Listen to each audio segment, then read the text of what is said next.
Supposed to be professional. Power up the mic, now it's time to play. Where the grind hour meets, where the gamers stay. From the field screen, we breaking the line. It's the game of sideline, where legends align. Lichemax loading plays like he's drawn the plan. Kinetik bringing fire like he's leading the band. No matter the game, no matter the sport, we running this pod like it's fourth and short. Press start, locked in. It's game time again. You tuned in live to the Sideline Show with Kinetik and Lichemax. Let's go. The game of Sideline starts now. I thought you would have had it. But anyway, yo, what's up, everyone? Welcome back to the Gamer's Sideline, the place where the sports meet the sticks and stories get pixel deep. I'm your host, Mike, a.k.a. Lichemax, and this over here is my co-host and also host. It's Kinetik. Hold on. Why would I have had it? Every show we have done to this point, you've been the one to hit those. And at no point did you tell me, hey, I need you to hit the opening, the intro song. Yeah, Like, no, I forgot. It doesn't automatically play after the countdown. That was my bad. Anyway, what up, Marmar? so we're here. Hey, Marmar, how you doing there? The big Marmarski in the chat. Let's go.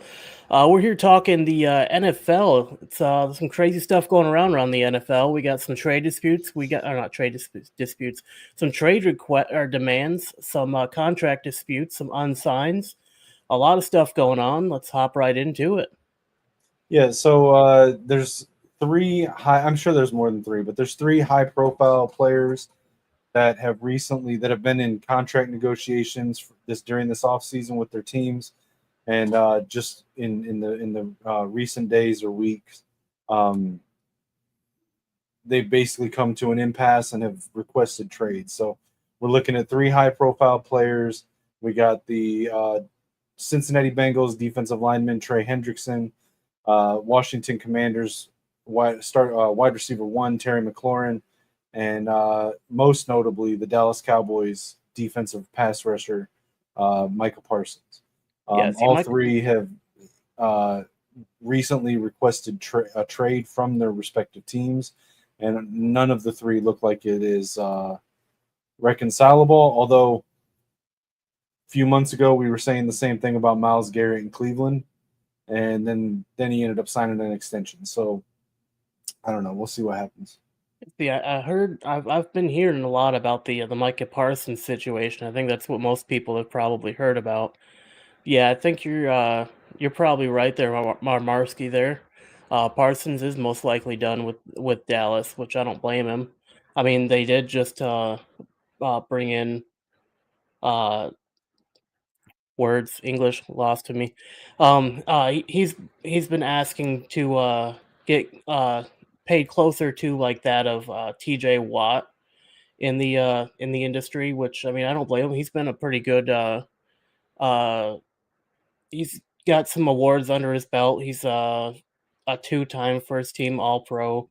I mean, he's a really good player over there at Dallas. And I mean, if he wants to get traded out, I mean, there's plenty of teams that could use that kind of a skill set on their defensive line. It's definitely going to make the Lions' job a lot easier if he does leave. That's for sure. Well, so the one with Micah Parsons, it's a little bit unique and different to the other ones for a couple of reasons. First of all, unlike the other ones, the Dallas Cowboys have probably the most well-known owner in the league, Jerry Jones. Jerry Jones likes to have the Dallas Cowboys in the headlines at all times. And so he has this habit of stringing out extensions for star players so that it stays in the headlines, that they're still seeking an extension.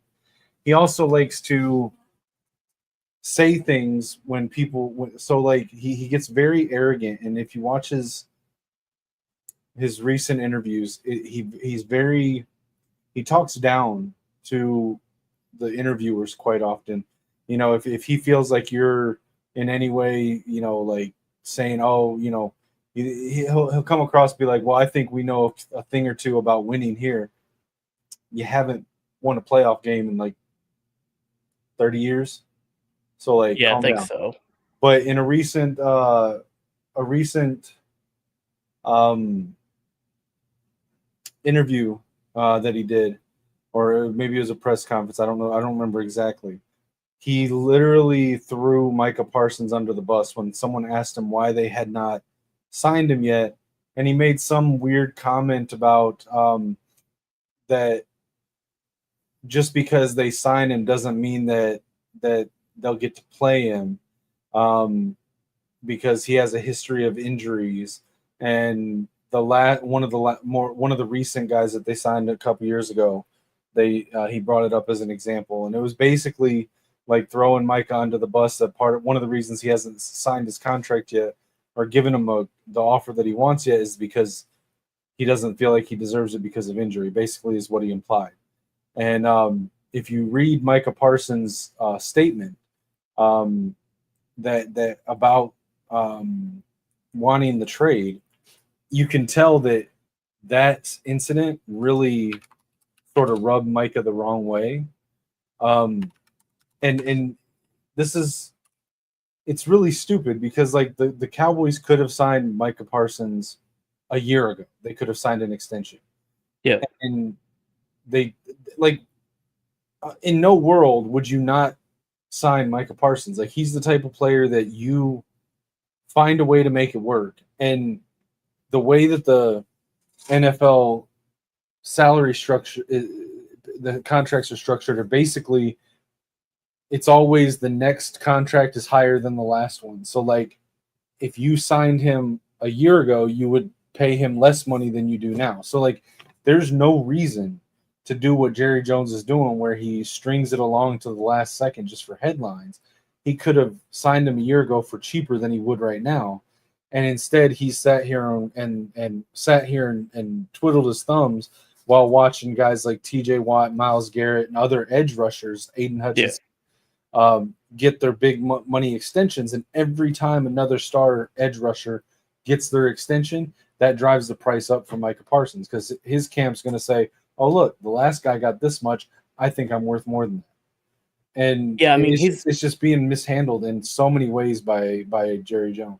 Right, and yeah, from what I'm seeing, he's trying to aim for closer to like that 41 mil a year contract, which is pretty close to what a lot of the other star edge rushers are getting in the league. And I mean, at the end of the day, Dallas does have one card to play if they really wanted to keep him around, because they can still franchise tag him for the 26-27 season.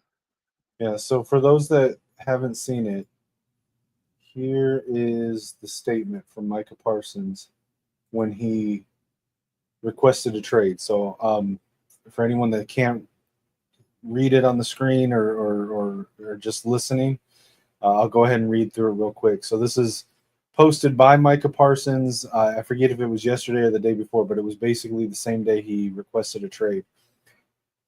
He says, yes, I wanted to be here. I did everything I could to show that I wanted to be a Cowboy and wear the star on my helmet. And remember, when he was drafted by the Cowboys, he literally was crying because this was the team he wanted to go to. Yeah. But he said, I wanted to play in front of the best fans in sports and make this America's team once again. The team my pops and I grew up cheering for way up in Harrisburg, Pennsylvania. Unfortunately, I no longer want to be here. I no longer want to be held to closed-door negotiations without my agent present. I no longer want shots taken at me for getting injured while laying it on the line for the organization, our fans and my teammates. I no longer want narratives created and spread to the media about me. I had purposely stayed quiet in hopes of getting something done, but since there is confusion out there, let me clear some things up. I had my agent reach out to the Cowboys last offseason after my third year in hopes of getting a deal done early on. Unfortunately, the team did not want to start any negotiations at that point. I was okay with that, didn't complain, and focused on the 2024 season. After the season, I told my agent once again to let the team know we were open to negotiate when they met at the Combine. My agent informed me I should wait for other deals to get done because the price would only go up. But I didn't care and wanted to secure myself as a Cowboy long term. This was before any of the other pass rusher deals got. Oh, why did that? Hold on. You were on the right one. Okay, hold on. Sorry, I was expecting it to start at the top. Yeah. It was before any of the Cowboy long term. Okay. This was Yeah, this was before any of the other pass rusher deals got done this offseason. I knew I would be leaving money on the table, but again, I was okay with that. Again, radio silence as far as my extension. In March, I met with Mr. Jones to talk about leadership. Somehow the conversation turned into him talking contract with me. Yes, I engaged in a back and forth in regards to what I wanted from my contract, but at no point did I believe this was supposed to be a formal negotiation, and I informed Mr. Jones afterwards my agent would reach out thinking this would get things done. But when my agent reached out and spoke to Adam, he was told the deal was pretty much already done. My agent, of course, told him that wasn't the case and also reached out to Stephen Jones. Again, the team decided to go silent. At that point, we decided we would allow the team to reach out to us whenever they decided they wanted to talk. Yet still not a call, email, or text to my agent about starting a negotiation. Up to today, the team has not had. you can just hit the arrow. My bad. Let's see. Reached out and spoke to Adam. My agent told him that wasn't the case. And this team decided to go silent. Up to today, the team has not had a single conversation with my agent about a contract. Not one demand has been made by my agent about money, years, or anything else. Still, I stayed quiet, but again, after repeated shots at myself and all the narratives, I have made it a tough decision. I no longer want to play for the Dallas Cowboys. My trade request has been submitted to Stephen Jones personally. I think Stephen Jones is Jerry's son and works in the front office there. Yeah, he's the one that's going to be taking over the team once Jerry either retires or passes. Yeah, and see, the problem with this is that, like, okay, every team wants like realistic, logical fans and front office people. They want their players to be mature, to be willing to take a pay cut, to stay there so that they can use that capital to bring other people in. And very few players are willing to do it. I'm very lucky as a Vikings fan. We just went through this with Justin Jefferson a year ago. It was quiet. He didn't have any arguments in the media.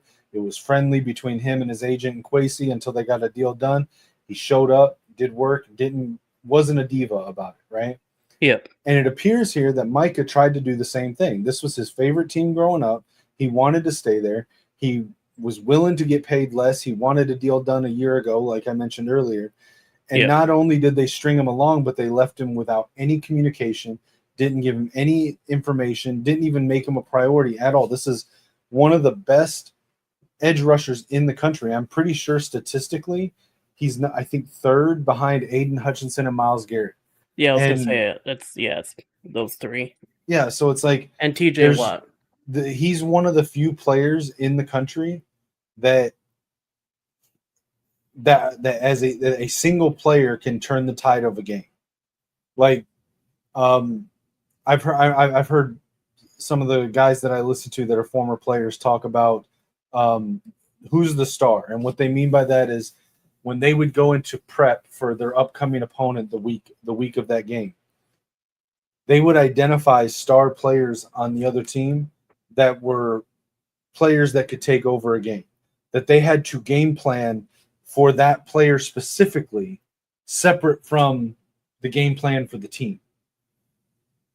Micah Parsons is one of these guys. He's only 26 years old. Yeah. There's zero reason why you don't get this done. And if he was willing a year ago to sign and wasn't trying to push, when you're the top three, when you're like the top 5 or even sometimes top 10 at your position, but at a premium position like edge rusher, which it's like quarterbacks, edge rushers, wide receivers, and like left tackles are like the money positions, right? Yeah. When you're one of the top guys at your position, you have the leverage. Most of those players are going to be the ones to wait out as long as they can. If, like for example, CeeDee Lamb waited intentionally to get his deal done last year until after Jamar Chase and Justin Jefferson and I think A.J. Brown or somebody all signed their deals first. and Amon-Ra as well, because he wanted to be able to look at all them and say, they got that amount, I want more. And he had the leverage to do it. Micah Parsons is one of those players that has that leverage to do it, and he was willing to not do it. Yeah. And they fumbled this. It's just insane. And then beyond that, what this speaks of, the fact that contract negotiations are not supposed, it's like having a lawyer when you have an agent. Yeah. Those contract negotiations are not supposed to happen if your agent is not there. And for them to call him in for a meeting and then change the topic from the team and football to his contract and try to get him to agree to stuff there without his agent present. And then when his agent reached out, told his agent, well, the deal's already basically done. That is shady as shit, dude. Absolutely. And yeah, I mean, that does kind of bring some shine some light onto some tactics that a lot of these I don't want to say a lot. Some of these teams use. They kind of use some underhanded tactics to try to get their star players to stay, even if it means that they can get them at like a discount if at all possible. But I mean, the Cowboys do have one other card that they can play if they really want to keep Micah Parsons, which would be just like the pettiest move that you could do. But I mean, I wouldn't put that above Jerry Jones, seeing as what Micah was talking about here. So they could just franchise tag him if they really want to keep him for this season. I mean, they can, but he can also choose to sit out as well. Right, yeah. But I mean, if they really want to be petty and keep him on staff, they can do that. But as you said, then that means that he's not obligated to actually perform because he's not technically under contract. He's franchise tag, so he's got to stay on the team, but doesn't mean he has to play well for the team. Yeah, so I mean, if I'm Micah Parsons at this point, I don't see any way to reconcile this with the way that Jerry Jones has treated him, the way that they tried to ambush him, and then to throw him under the bus publicly in the media. Yeah. I mean, too. They could be petty, but it doesn't help their team to do it. Like, the only reason to not trade him now and to franchise tag him and to string him along is literally just to be petty. Right, so, and I mean, like Marmarski said here, I mean, Jerry Jones is the reason Dallas won't win, and that's something I can see Jerry Jones actually absolutely doing. Absolutely, Marmar's definitely on point with that. Yeah, like, I mean, I could see Jerry Jones doing crazy, just to make sure that no one got the better of him, you know? Yeah, so like just some quick information I've got here on Micah. 26 years old, 4-time Pro Bowl edge rusher, two-time first team All-Pro, was drafted 12th overall, has 52.5 sacks over 63 career games, with at least 12 sacks in each of his first four seasons. This feat has only been achieved by one other person in the history of the NFL, and that's Hall of Famer Reggie White. He's tied with Max Crosby for the most quarterback pressures since 2021, and every year he's in the running for Defensive Player of the Year. Yeah. It just, I don't get it. I don't get it. Jerry Jones is supposed to be this smart businessman, but it feels like with arguably the Cowboys' most impactful and important player, he has fumbled this in every way that you possibly could. And I mean, the fact that they wait until the last second to sign like their star players doesn't make sense to me. If you're going to be doing smart business, it makes more sense to try to sign them as early as possible than waiting until the last second. Because if you wait until the last second, they're going to see the other deals getting done, potentially for more money. Yep. And then those players are now going to demand more money, and that's going to push negotiations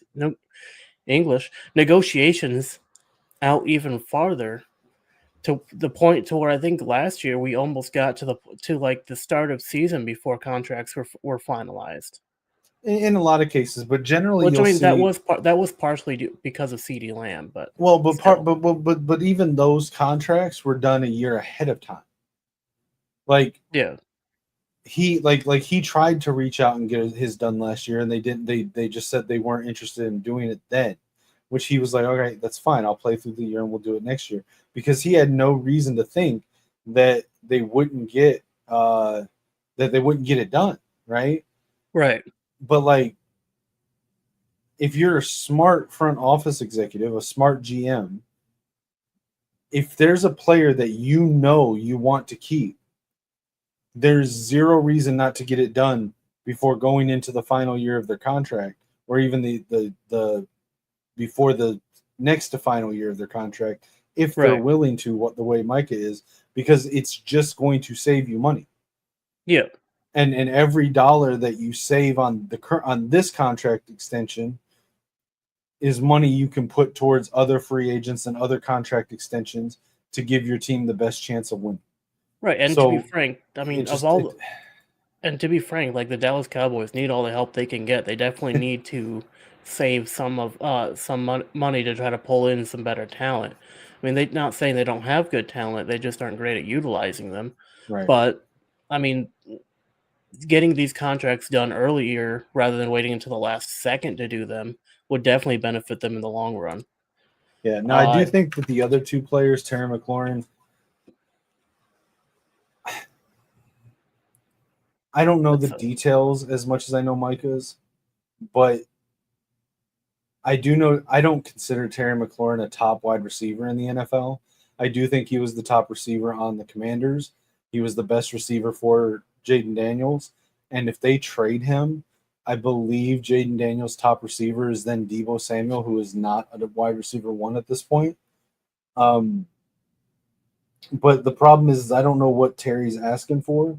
If he's asking for CeeDee Lamb, Justin Jefferson, Jamar Chase money, trade him. I would probably still trade him even if he's trying to get like DK Metcalf money. I think he's probably a step below DK Metcalf.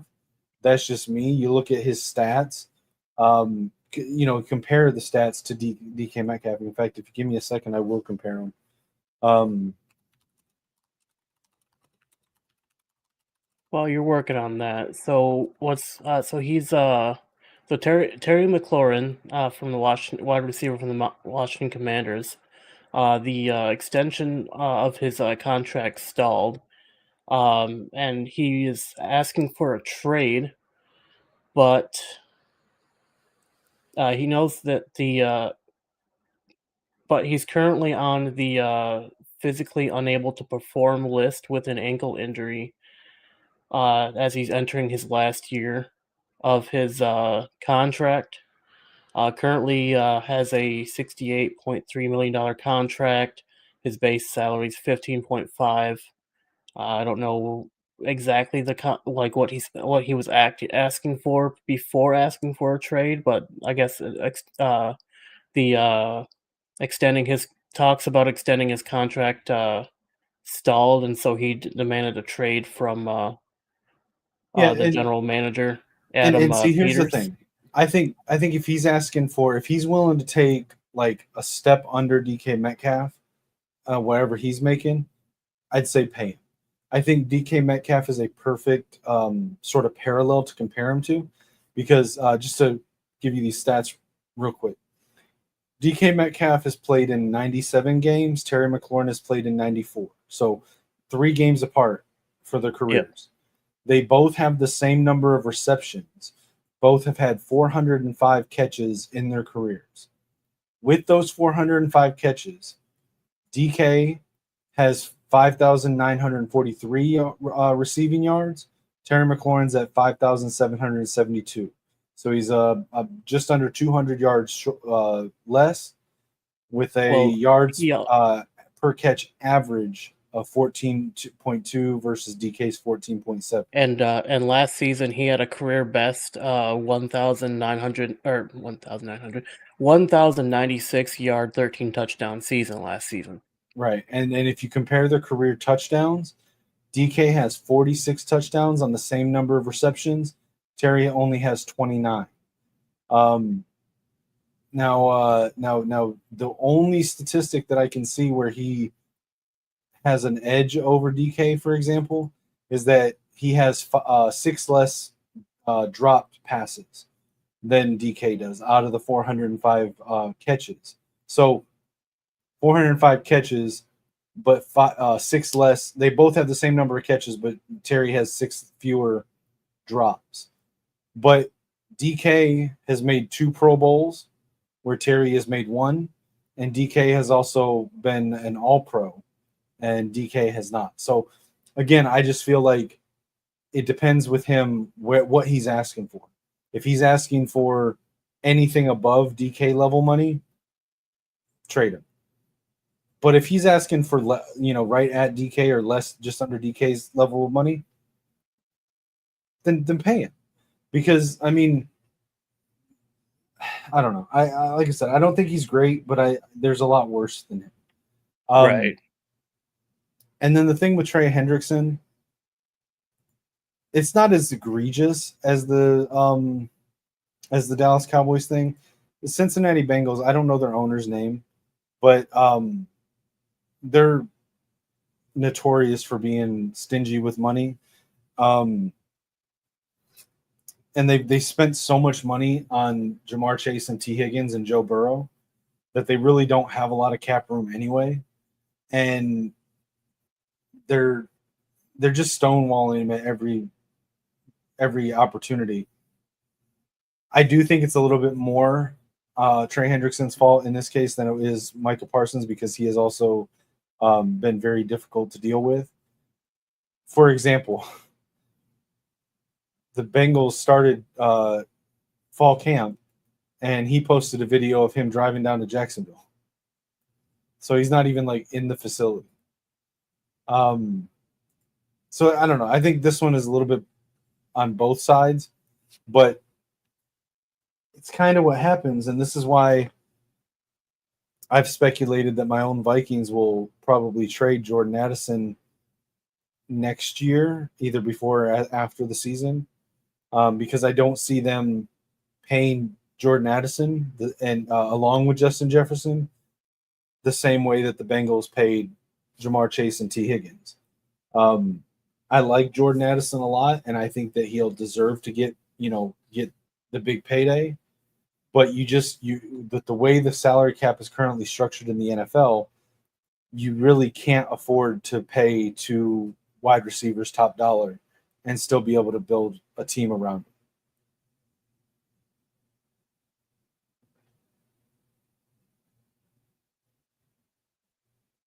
Which I think your team will probably face a similar situation with Jameson Williams and Amon-Ra.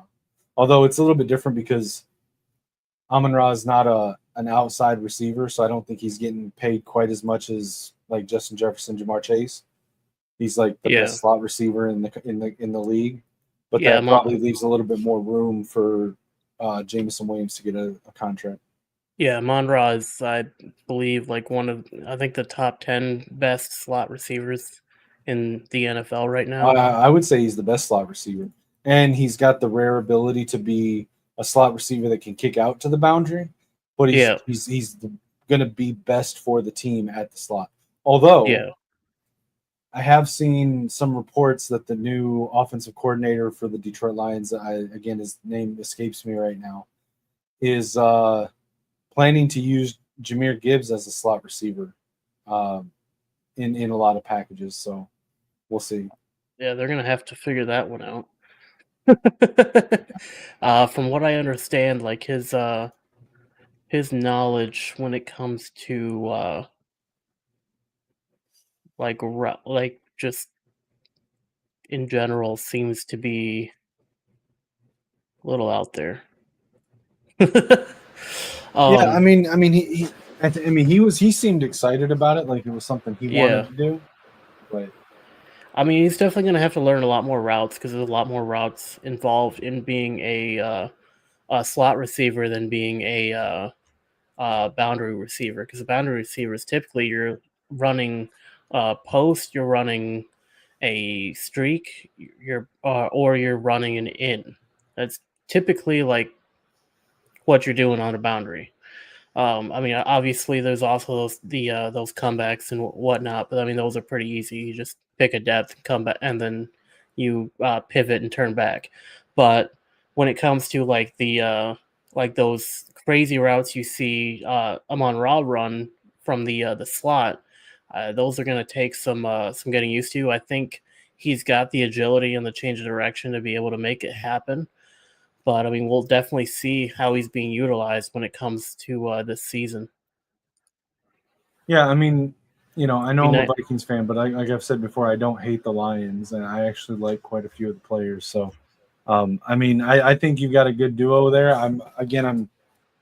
I'm skeptical that you'll keep both of them, but I think, like I said, I think there's more room for you to keep both of them than You know, there I, is I've, in I've most said like cases. this year will probably be our year to be able to hit the make a Super Bowl, or the last year to make a Super Bowl run for at least 3 years after this, because I think after this season we're going to be in a pseudo rebuild stage. So I think we're losing a lot of our best players after this season. Well, within the next 2 seasons, we're losing most of our best players. So I mean, it's Well, going and to be that's why definitely interesting. and that's why I've said for the last few years, and I remember getting a lot of pushback from Lions fans last year. But I've been saying, I mean, you can confirm, I've been saying this for a couple years. Yeah, The Lions had a window to try to win the Super Bowl from 23 until probably this year or next year. And if they don't win it in that window, I don't know when they're going to get back to it, because they're not going to be in a great situation salary cap wise. Their rosters, I mean, you've already seen it.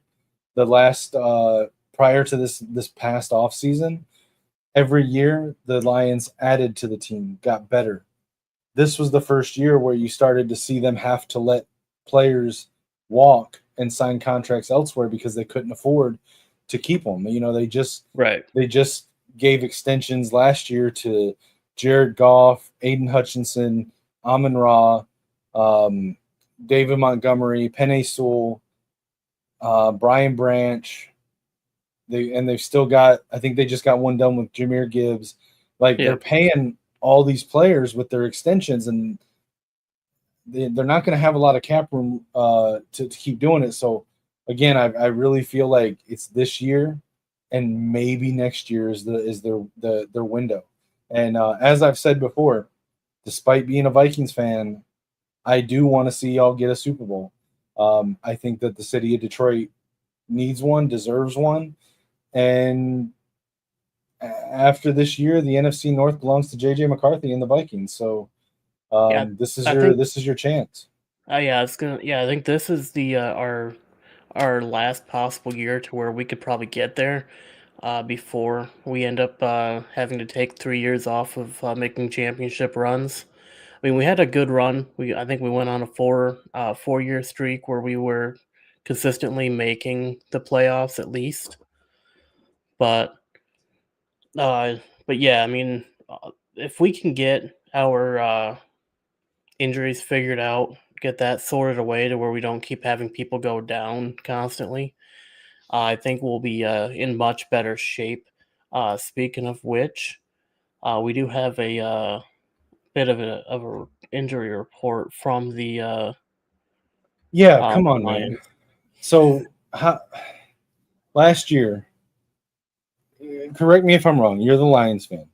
Yeah, The biggest detriment to the Lions' Super Bowl hopes last year. Well, I guess I would say the biggest detriment was probably losing Aiden Hutchinson, but that was also part of another problem where it was the injuries on the defensive side of the ball. Like I'm pretty sure for the second half of the year, you guys were literally calling in unsigned free agents off of their fucking couches to come in yeah, and pretty play much. defense, play on defense for you guys, because I think there was one point where you had like 17 or 18 defensive players all on the injured list at the same time.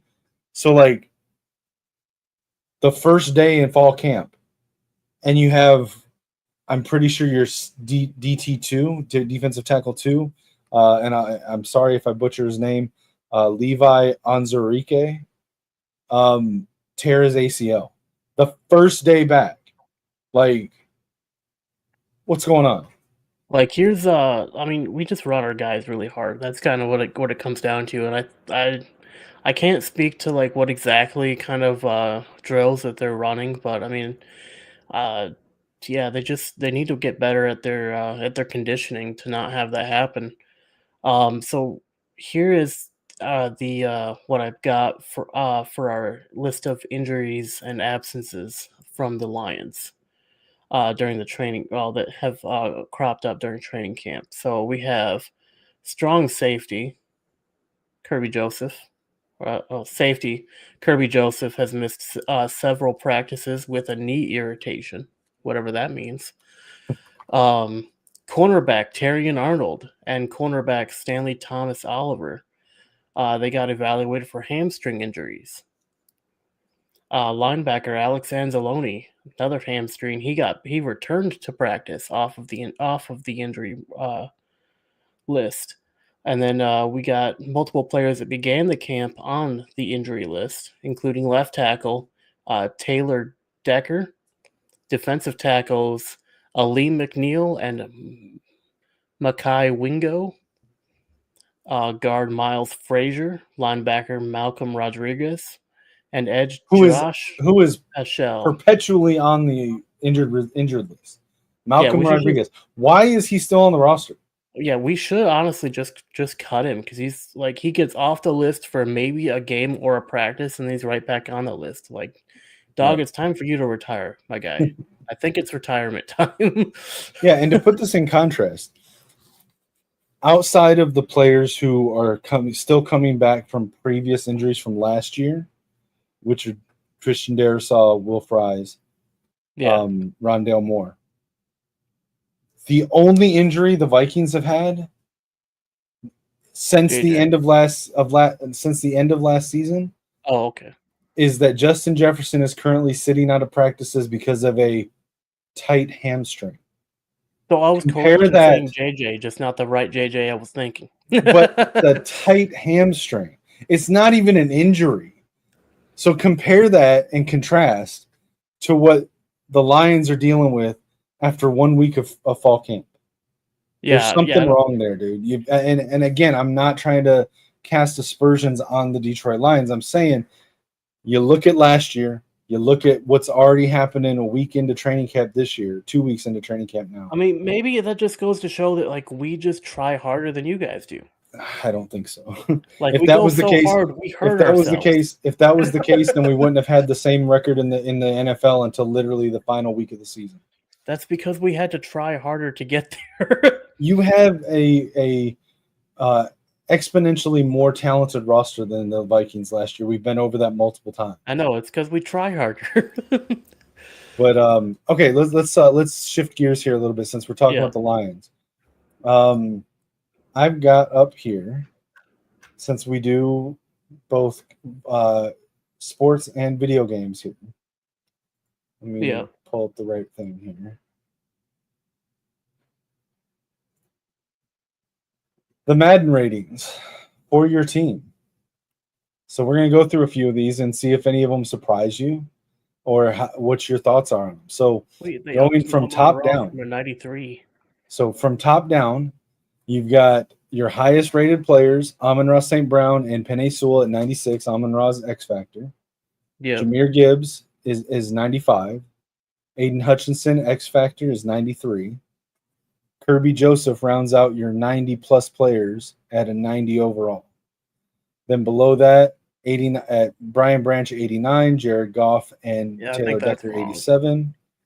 Sam Laporta, 86. I forgot you guys had DJ Reader. Yeah, DJ Reader, 85. I think he was injured for most of last year, though. Who wasn't? Jack Campbell is an 84. Alim McNeil, 83. I'm sorry. So Onwuzurike would have been defensive tackle 3. Yeah. DJ Reed, your new corner signing, is an 83. Jameson Williams, 82. It's going to get real confusing on the field. We got two DJ Reeds. I mean, one's Well, you Reed, got one's DJ Reader. Reed and DJ Reader. Yeah, I know that's what I'm saying. You're We not got- going to get them confused though. One is a defensive tackle and is big as hell, and the other's a like less than 200-pound defensive back. So Yeah, that's true. So yeah, so I mean, and then just looking at, let's see if we can. I think Hold on, before we get your reaction, let's specifically look at the ratings of your rookies. you got to hit apply filter. So Tyleek Williams, your first round pick, defensive lineman, 77, and then a big drop off to Tate Ratledge, your offensive guard, who apparently is going to be starting. Is a 71 since you had Frank Ragnow retired. Miles Frazier, 69. Ahmad Hassanain, who I'm actually very high on Hassanain, is a 68. Yes. And then Isaac Tesla, the wide receiver who showed out in the Hall of Fame game the other day. Yeah, 68. they Dominic actually Lovett, made him a custom 67, jersey. and Dan Jackson, 66. So what are your thoughts on the Lions ratings? I think Goff should be at least a 90. I don't think he should be as low as he is with the kind of performance he put out last season. I think he should be at least a 90. 87 is like close, but I think he should be sitting in the 90 range. I think that'd be fair. Let's compare him to the other quarterbacks.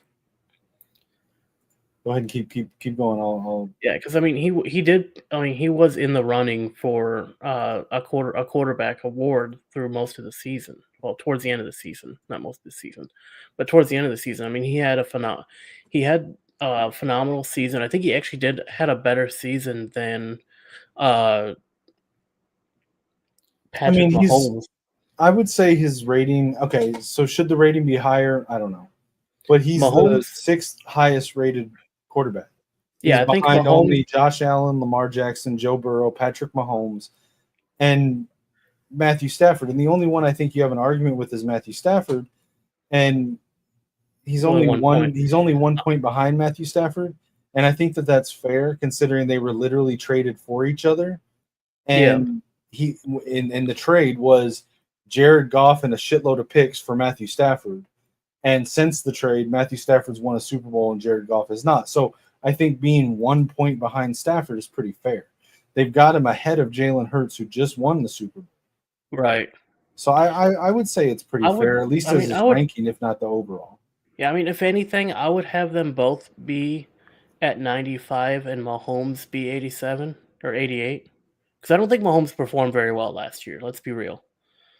Mahomes' performance wasn't great last season. No, but he was coming off of a Super Bowl win. And I don't think you knock a quarterback who's been the best quarterback in the league for multiple years and is not even 18 months from, well, I guess 18 months now, but not even 2 seasons removed from a Super Bowl win. I don't think you knock him down for one bad season. I mean, I haven't seen any of his other seasons, but if last season was anything to go on, I mean, then it seems more like it's less his skill and more he gets bailed out by the refs by a lot. I mean, that's possible. Listen, I'm not a Patrick Mahomes fan. I actually really can't stand the guy. You've heard me rant about him before. But in the game, he's great though. He's a cheat code. I can't take away what he's achieved. Let's see. What are the biggest movers on the Lions? 0 results. I don't even know what that means. I'm assuming it's like players that from last year to this year moved like probably 5 overalls or more, something like that. Oh, okay. I think. All right. And just to be fair, because I don't think their roster's as good, we'll take a look at my team as well. Since they are rivals, we'll be fair here. I mean, little R on the rivals there. I mean, we do have the best receiver in the league. He actually just got that 99 tag this year. No, he didn't. He was a 99 last year. No, he was not. I'm pretty sure this is his first year as a 99. Hold on. He has been a 99 before. Hold on. I'll look it up. Yeah, he's been a 99 before. Yeah, but last season he was not a 99. And I would argue, I think Christian Darrisaw is one of the top left tackles in the league. I want to see what they have him like where he's ranked among left tackles, because I think he's criminally underrated. In the league. He was a 98 on launch. Okay, but the launch doesn't matter. What was he by the end of the season? By the end of the season, they had him at 99 by online roster update. But on initial launch, which is what we're looking at right here, this is initial launch. He was a 98 on launch. Yeah, but I mean, again, the launch ratings are based on last year, and the right final ratings are based on this year. If we're gonna compare what the ratings were, we got to look at launch v launch, and we can look at it again at the right before 27 launches, and see where they. Well, I guess Justin Jefferson doesn't matter because he's just going to be 99. Well, actually, he could go down. So I mean, we can look at it before 27 next year and see what happens. I think that Christian Darrisaw should be above both Laramie Tunsil and Rashawn Slater. I think he's a better left tackle. I think these three are probably correct, but I think Darrisaw is by far better than Slater, and I think Tunsil really declined last year. That's why the Texans. He did a pretty good. The Texans, but the Texans literally traded him for a 5th-round pick to the Commanders because he declined last year. Right. So I think that Christian Darrisaw. I think Slater should be above Tunsil, but I think Darrisaw should be above them both. But I'd be inclined to agree there. Let's look at the Steelers now. Well, hold on, because we didn't really look at the Vikings here. All right, so we got Harrison Smith. Hitman Harrison Smith is an 88. To be a 13-year vet and be rated still an 88 is pretty impressive. Yeah, I mean, I'm surprised he hasn't retired, to be honest. Then we got Jonathan Allen, one of our new free agent signings, 88. TJ Hawkinson, 88. Ryan O'Neal, 86. Aaron Jones, 85. Byron Murphy, 85. I think that's going to go up. I think Byron Murphy's going to have a bit of more than likely, yeah. For sure. Jordan Addison, 84. Andrew Van Ginkel, 83. I think Van Ginkel should be rated higher based on what he did last year. Last year was a breakout season for him. Him and Jonathan Bernard both. I mean, these are all subject to change post first roster. Yeah, no, I'm just saying. I think that both of them should have probably went up to about 86, 87.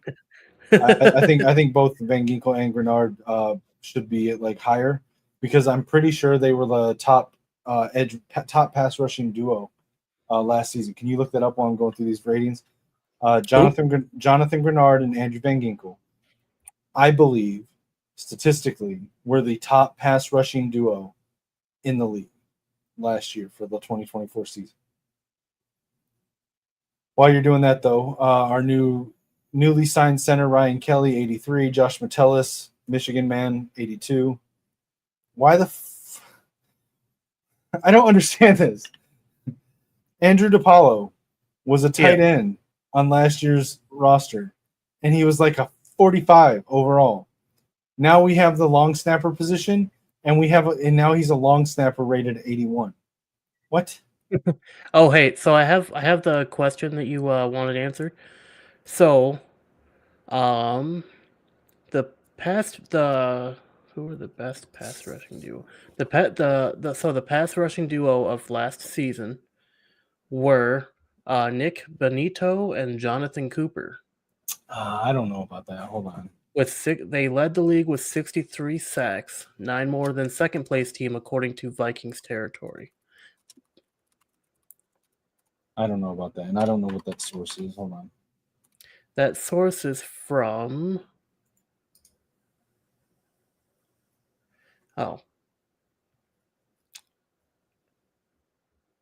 Heavy Sports is where that source is from.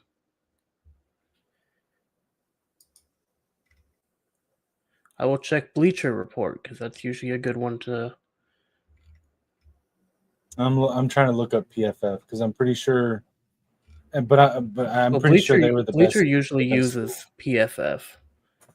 Okay, so.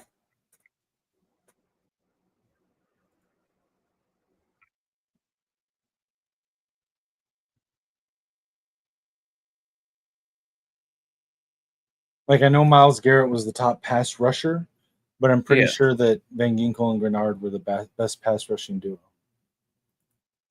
I think they came in number 2. Yep, just like straight up say. Because between the two of them, they had 19 sacks, and then Van Ginkel Another had one a bunch of pick sixes.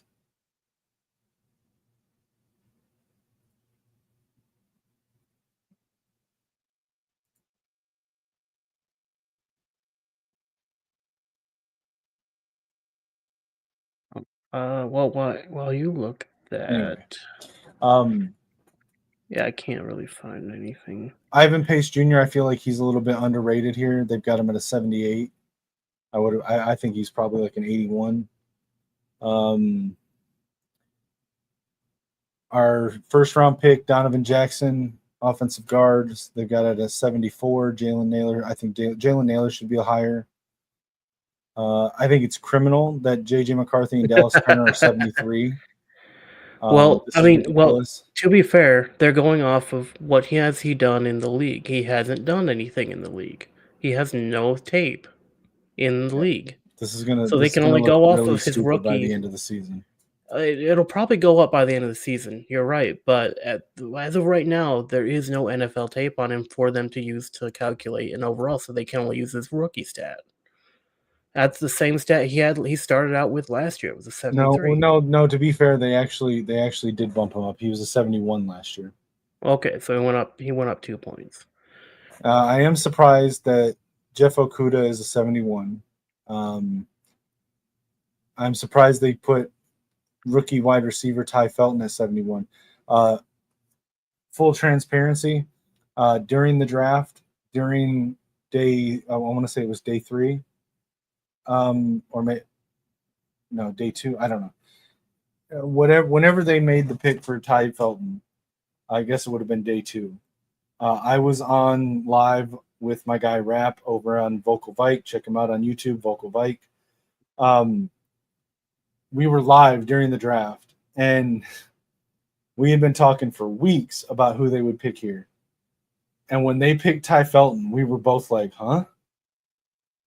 Like, you can see on air, we were both mystified by it. And we tried to be like positive about it, optimistic. So far, I'm not sold on Ty Felton. Let's see. I mean, I think these are all pretty fair. I think Tyrion Ingram Dawkins is probably going to end up being better than a 66, but I mean, we'll Zamiah see.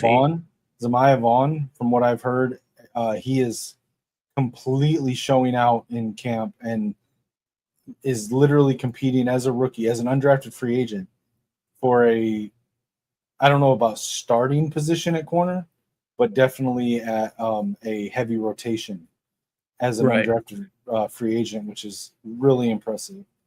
Kobe King, I think, will be pretty good, but he's probably going to be mostly a special teams player. Yeah. A lot of these guys I don't think are going to make the team though. Yeah, there's a good chance. Let's take a look at the Steelers. See what they got. But for those who don't know, Steelers is my AFC team of choice. I don't know. I guess my AFC team would probably be the Chargers because of Jim Harbaugh, but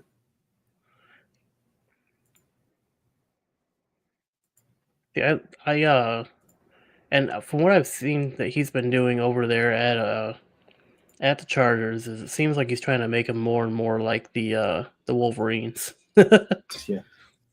All right, Steelers. They've got 3 guys that are 90 plus. They T.J. Watson 96. Yeah. Cam Hayward, defensive tackles, a 94. Jalen Ramsey, cornerback, 94. All 3 are X factors. Alex Highsmith, edge, 88. Chris Boswell, kicker, 85. That's a very highly rated kicker. DK Metcalf, 85. Darius Slade Jr., 84. Pat Fryermuth, tight end, 84. Zach Frazier, 84. Let's see. I wonder what did they give Will Howard? I don't know, but Aaron Rodgers is 76.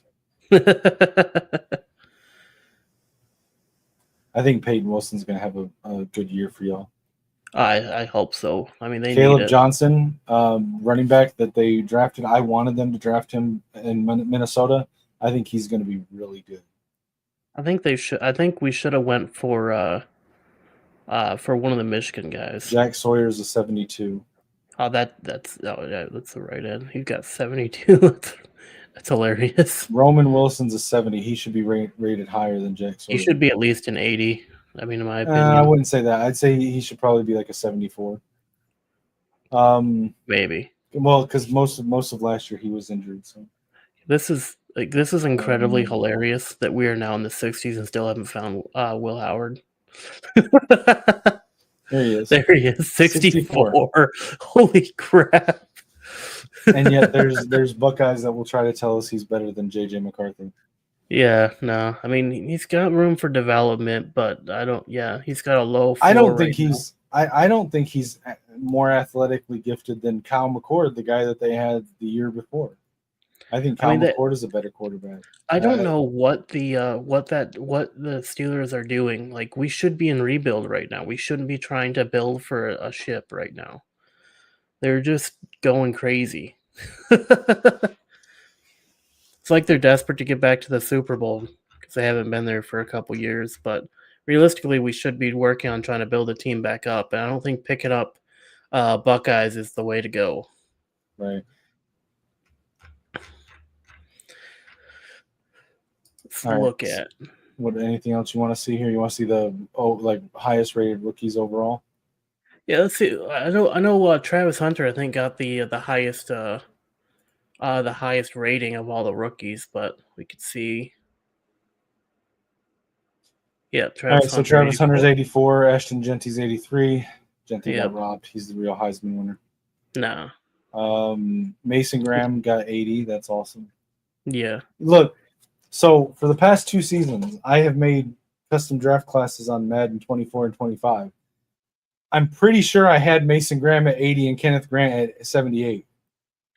It was Mason Graham at 78, Kenneth Grant at 76. Okay. But in the first one I did, they were 80 and 78, and then I dropped them down because I thought that I was like being too homerish. Yeah, because generally a rookie doesn't crack 80. It's rare that a rookie cracks 80. I'm glad that they finally started actually giving some love to the rookies instead of undervaluing their accomplishments in college. Right. I don't see anything here that's really out of. A lot of these are very close to what I had them predicted as. Yeah, Remember, I had Abdul Carter was very high. Yeah.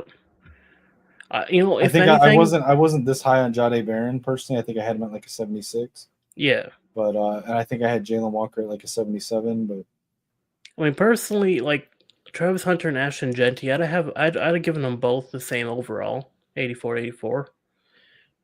Is what I would have given them because they were both neck and neck for being the top rookies coming into the draft. Now, I do think that this is crazy that Benjamin Morrison is rated higher than Will Johnson, and it's gonna. Well, it's mainly because pair itself out to be a mistake. Also, I think the problem is that they gave him I think it's because of the injury he was dealing with towards the end of the college season that they gave him a lower overall due to that. Same with his draft stock. It lowered his draft stock because of that injury. That would hold if it wasn't for the next thing I'm about to point out. Let me find it. So, Colston Loveland is a 73. Yeah. He was picked as the first tight end in the draft. But yet they have Tyler Warren rated a 75, who was picked after Colston Loveland.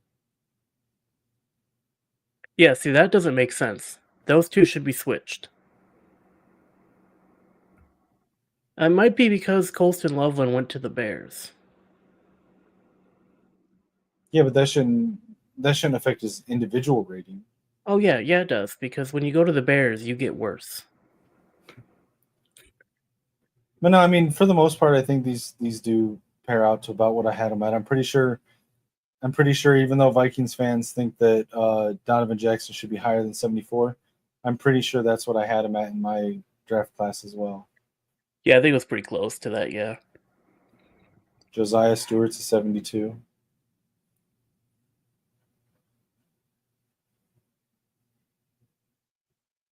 Yeah, I think they got pretty close with a lot of them. Some of them don't make sense, like we pointed out, but yeah, I think they got pretty close with most of them. All right, so what else we got? Let's talk Lions for a second here. All So a lot of places have Lions going 12-5. Some have them going lower, some have them going higher. It's usually between 14-3 and to like 9-8 from the Bleacher Report has the Lions going 9-8. I think that we're looking at more in the 12-5 range. Well, let's go. Is Let's go through it real quick. So let's not talk about that Hall of Fame game that was atrocious. I'm And we pretty can sure talk these about a are little bit of it, see. but Okay, yeah, it was so not let's a go. great time. Let's look at your regular season. So we'll go through game by game. Tell me if you think that like anything, any your thoughts on the games if you have them, but tell me if you think it's a win or a loss. So week 1, you start the season on the road at Green Bay. Yeah, we start off going right into the danger zone, heading over to Green Bay. That's going to be a tough game to start the season off. I'm gonna say that we've got a pretty good record against Green Bay so far. So I must say that we definitely we pack the Packers up in their own stadium at Lambeau Field. I think we pull a win out there week 1. So I'll say this. So here, keep track of what mine and your predictions, so you can tell us what the you can tell us what our predictions are. So,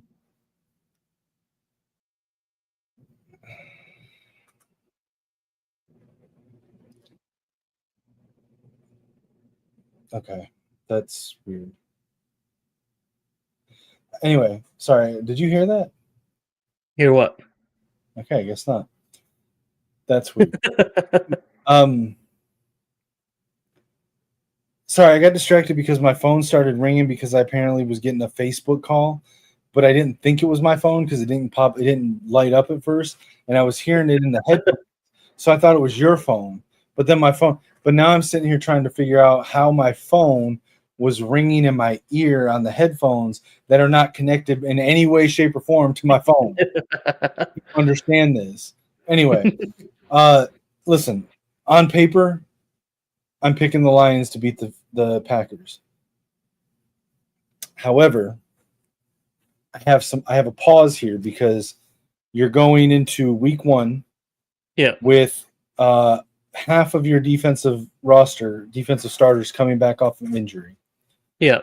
A different defensive coordinator, a different offensive coordinator, 9 new coaching staff positions that have been filled. Starting the season on the road at Green Bay.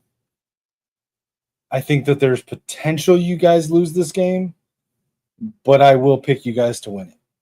Yeah, I mean, I'm not here saying that like we're guaranteed to win that or anything. Like obviously, it's a lot of factors going into that week 1 game. Like we have a lot of new staff. We have a good amount. We still have players on injury. We're still not We're not coming into week 1 at full strength by any means. But I mean, we've done more with less in the past, and I think that with that, given how we've adapted and overcame in the past, I don't see any reason why we can't. Why to say that there isn't a higher than not chance that we come out week 1 with a victory. And I mean, I it'll probably do be close, but I think we still win it. I do really think that there's going to be a major effect on your team also from the sudden retirement of maybe the best center in the league in Frank Ragnow to now you're going to have to, where before you had an offensive line where you would have had what's his name,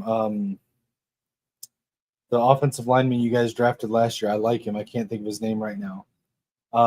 You drafted in 2024. I can't think of his name, but your offensive line, because you let Kevin Zeitler walk and go to the Tennessee Titans, was going to be Taylor Decker, Graham Glasgow at left guard, Frank Manu? Ragnow at center. No, not Manu. He's a Mahogany. Mahogany. Thank you. And then of course Penei Sewell at right tackle. So you only had a hole at right guard. And that was going to be filled, I thought, by either Christian Mahogany going into year 2, or in your early round draft pick in Tate Ratledge. Yeah. Then out of nowhere, Frank Ragnow retires. Yeah. And now you're probably looking at Graham Glasgow having to move from left guard over to center, and probably start both Christian Mahogany, a second-year player, and Tate Ratledge, a rookie. And now the center of your offensive line seems a whole lot weaker than they were before, because you got your center playing out of position from guard, and then you got 2 players with a combined 1 year of experience between them to either side of your center. Yeah, I mean that's definitely going to make a lot of our passing plays a little bit more difficult. We're not going to have that same level of protection we had last year with the veterans that we had on the offensive line. I mean, I still have faith in the ability of our linemen there to be able to hold their blocks. Keep in mind that you pair that up with a new offensive coordinator, with what's going to be something at least of a new offensive scheme, or at least different in some ways, behind an offensive line that has some questions. I don't know, man. I think you guys do beat the Packers, but I think that there's potential for a loss there. Let's move on to the next game, though. So week 2, you are at home against the Chicago Bears. I think we got that. So this is the return of Ben Johnson to Ford Field. Yeah. And he knows your team better than anyone else. He knows the ins and outs of your offensive players and their capabilities. Yeah, and he knows he knows personally the mentality of Dan Campbell, which I mean a lot of us do, but he knows like specifics on what Dan Campbell is all about. Right. So I think I'm picking you guys to beat the Bears, but there's potential for a slip up here because of the outside things. I think, if you guys hadn't lost Ben Johnson and Aaron Glenn, I think these first 2 games are a given that you guys beat them. But with our staff from last year, like these first like these 2 games are, you could easily say, wins. Moving on, we're looking at week 3. We're not even paying attention to week 1 and 2. But with the added measures of complexity that we had happen during the offseason, with losing both our offensive and defensive coordinators, plus the retiring of Ragnow there, we're definitely, and our guy Hutch coming off of a really bad leg break. Like, don't get me wrong, I've heard nothing but he's back to full strength, but he's still coming off of a broken leg. Yeah, I mean, from what I can tell from the interviews, the posts, and some of the training camp footage that I've seen, like he's looking good. He's looking back to his normal Hutch self. He's even working on new new routes he can hit new stuff that he can do to try to get around the get inside to get pressure on the quarterback. He's been working on things in practice, labbing it up there, so to speak. That being said, with as long as we don't lose any major players in week 1, because again, this is the Lions. We have a habit of losing major players early on and throughout the season. I think week 2, it'll be a tough battle. I'm gonna say we take week 2. And I think it's gonna be a super close battle because we are battling Ben Johnson. So I mean, I'm gonna have to say it's gonna be, like, if I had to put it into a score prediction, type thing, like not necessarily like a hard number, but like how it's going to go, I would have to say it's probably going to come down to a field goal. Well, and I'll say this. I think the hardest part of your guys' schedule this year, if you pay attention, every road game, I believe, is against the top quarterback except for Green Bay. And I don't think Jordan Love's necessarily a bad quarterback. I just don't think he's necessarily a good quarterback. But then you're playing in Lambeau. So I feel like your guys' road schedule in some ways is very, very difficult. Because following this week 2 game, you then go on the road at Baltimore. Yeah. And I'll be honest with you, I think this is a loss. Yeah, I think it's early season. I think you're you. playing against one of the better quarterbacks in the league. I think you're Real playing quick, against John Harbaugh. what'd you say for the Bears? Did you say win or lose? I say it's a win. Okay. So I think John Harbaugh at home, Lamar Jackson. I just think it's going to be too much with a team that, despite you guys, I believe you guys will be 2-0 at that point. I think you guys will still be trying to find your footing, and with the new new version of your team. Right. Yeah. I mean, to be fair, I mean we have in the past come into situations similar to this. I mean, we did take on Josh Allen at the Buffalo Bills and come out on top. Granted, they didn't have a great team around Josh Allen, but we were able to come out on top. Now, whereas the week 3 at Baltimore Ravens changes is the fact that they do have a good team built But around Lamar the game Jackson, at and they Buffalo have though was late in the season where yeah. you guys are rolling and have your identity. Right. You're Yeah. I in a mean that. groove. Yeah. That. Yeah. I mean. Yeah. That's the other factors to put in. Like this is an early, really, really, really tough game for us coming up against the Baltimore Ravens, where they have the dual threat of Derrick Henry and Lamar Jackson on the field, along with their tight end Isaiah Likely, who's definitely a threat to keep an eye out for. I mean, they have a lot Well, of Isaiah talent. Likely just got injured.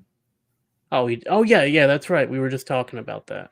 I mean, if he's back from injury by week 3, which we don't know, but yeah, he'll be a threat But to keep a they lookout do still for. have Mark Andrews, I think, too. So Yeah, I think so too. But yeah, they have a lot of threats on their offense. They have a good team on their defense. It'll definitely be a challenge if we wanted to try to pull a victory out there. I don't see it. I think the Baltimore Ravens definitely take beat the Lions in week 3 on the road. There, I think that'll be our first loss of the season, and then week 4 we come to the Cleveland Browns come back, bringing Mason Graham with them back to Michigan. yeah, but What are also your I think this is a win. I don't think the Cleveland Browns are going to be any good this year. You'll probably be facing Joe Flacco at quarterback, which all respect to Joe Flacco, but at this point he's pretty much just a serviceable quarterback. I don't see any way that they get the win on the road in Detroit in week 4. I think this is going to be one of the easier wins of your season. yeah? It's This is coming basically right before a very tough stretch of your schedule. yeah. I think week 4 we can just consider it what it is because of how unorganized and how inconsistent the Browns have been. We can just start calling them the bye week of the NFL because it's basically just a nice leisurely casual game. I will For the say that. Well, I don't think it's going to be leisurely casual. I think that your offense is going to actually struggle a little bit, simply because, like we said earlier, I mean, you've got Penei Sewell on the outside and Taylor Decker, but you've got Yeah. 2 pretty fresh interior guards and your center playing out of position to an extent. And you're coming Yeah, up against Myles Garrett and Mason Graham. by week 4 we should have like some of that should be starting to set into place. Yeah, but it's Myles Garrett, who's not even arguably the top pass rusher in the league, and Mason Graham Right, against a shaky interior offensive line. Right, but we don't know how Mason Graham's gonna fit in over there at the Browns. We know, like, what his practice is looking like, and from what I understand, he's looking good in practice. He's looking like a true starter there over there with the Browns. But I mean, like when it comes to actual gameplay, we still aren't sure how he's gonna perform when we put him in an actual NFL game situation, which I I would be can't willing wait to to bet he see. will outperform Tate Ratledge and Oh Christian yeah, no, McCaffrey. I have zero doubt about that. Like he's a monster on defense there. We've seen it at Michigan. We're probably going to see it in the NFL too. But I mean, we just don't. We'll have to wait until the he starts getting some on field game time to see how that's going to look. But yeah, I put week 4 at an easy win for the Lions as well.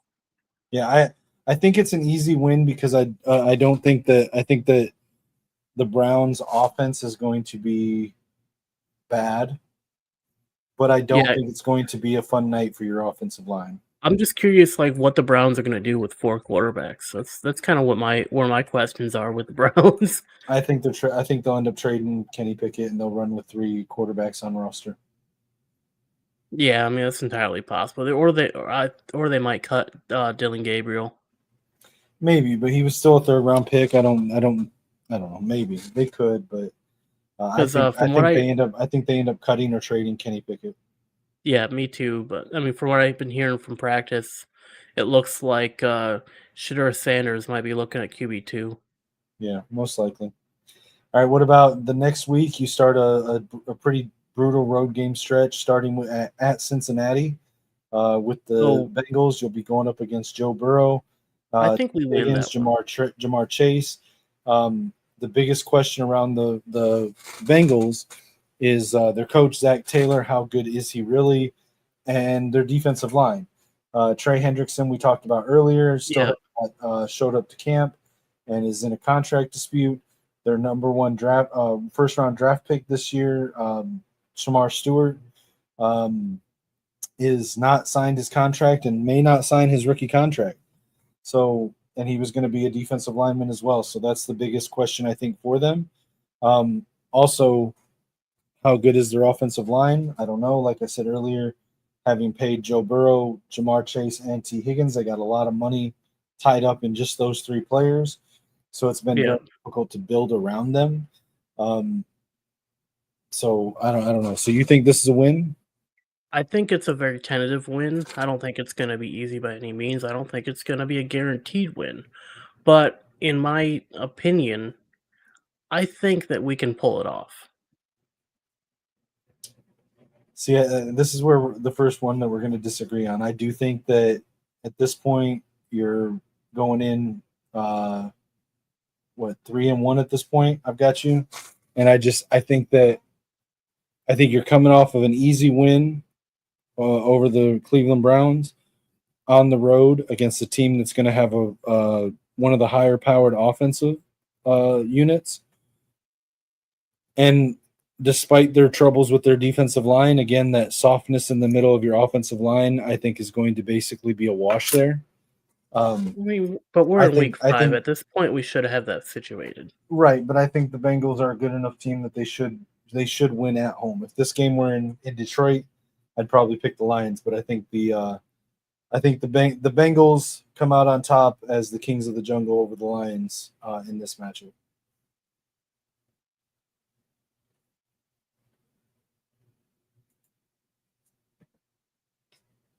So we got you at a writing them off at loss week 5, and me giving them a tentative soft win at week 5.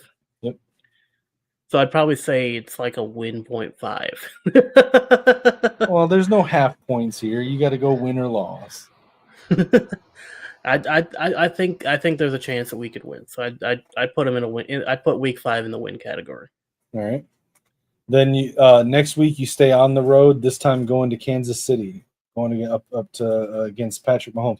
And again, to my earlier point, to this point, the quarterbacks you guys have faced on the road in their home stadium: Jordan Love, Lamar Jackson, Joe Burrow, Patrick Mahomes. Now here's the interesting thing. So Mahomes, he's great. He's a good quarterback. Like that's something that you can't really argue that he's not. Like he's shown his colors, he's shown his skill. He's also shown like where he's weak. And what he struggles with is dealing with pass rushers like Aiden Hutchinson. He's not like he's good at running away from them, but Hutch has some speed on him. He can catch up to Mahomes. He can catch up to him, he can drag him down. I think that's going to be an issue for Mahomes because he like a lot of the other teams he's faced hasn't really had that kind of a edge rusher that's going to get on him like that. Most of the time, his offensive line is pretty decent at funneling guys away from him to where he can like jump out and run along the edge. Like I think that Kansas City.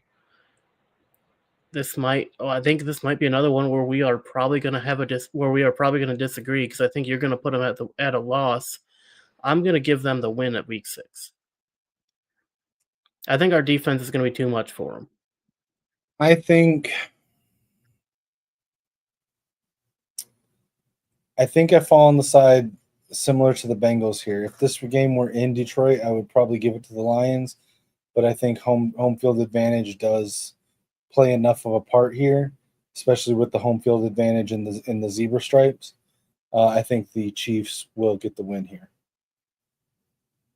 Yeah, I mean, I'm not gonna say that it's gonna be like easy win. Like we're gonna walk in, we're gonna stomp them, we're gonna claim that stadium as Detroit. Nah, it's gonna be You're gonna plant the flag.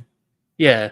I don't think it's gonna be like an easy win. Like none of our road games are gonna be easy. Like it's not like last year where we had to like where one of our road games was the Dallas Cowboys, and we saw how that went. Like they showed up for the game, and that's about all they did the whole game. Right. Like their biggest achievement in the game was showing up for it. But I mean, yeah, I mean the Chiefs game is gonna be like a hard battle. It's going to be something we're going to be fighting uphill the whole game.